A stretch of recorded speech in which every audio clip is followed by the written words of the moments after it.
Alright, let's break down what just happened at Harvard, and why the Harvard-Radcliffe Orchestra, one of the oldest university orchestras in America, suddenly got slapped with a major suspension. So imagine this. It's early September.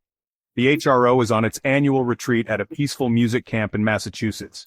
New members are excited, maybe a bit nervous. But what starts as a traditional meet and greet quickly turns into something a lot more controversial. Upperclassmen line the newbies up, quiz them on names. Classic get-to-know-your-elders stuff. But then it gets weird. They blindfold the new members, lead them up and down a hill, and march them into a barn.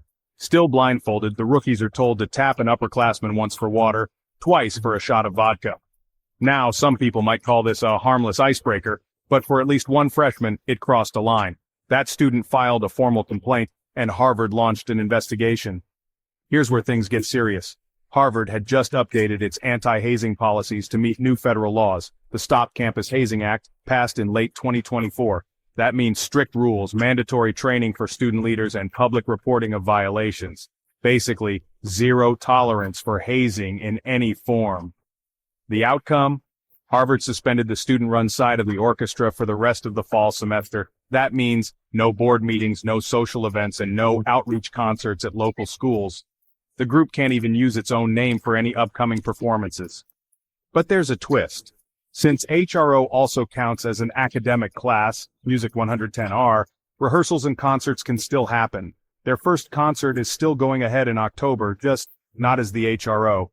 Reactions have been mixed. The orchestra's conductor called it a very serious mistake, admitting that even if the hazing was mild compared to horror stories elsewhere, it still broke Harvard's rules that are now tougher than ever. On the other hand, some students, like HRO's social committee member, said the activities were harmless and argued that the suspension was overkill.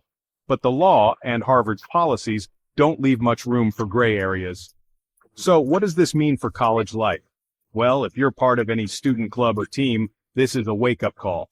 Even traditions that seem innocent to some can cross the line for others, especially under stricter anti-hazing laws. Bottom line, hazing isn't just about extreme stories you hear in the news. It can be as simple as a blindfold and a bad decision. And now, more than ever, schools are taking it seriously.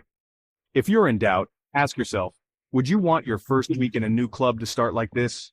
Stay informed, stay safe, and I'll catch you in the next video.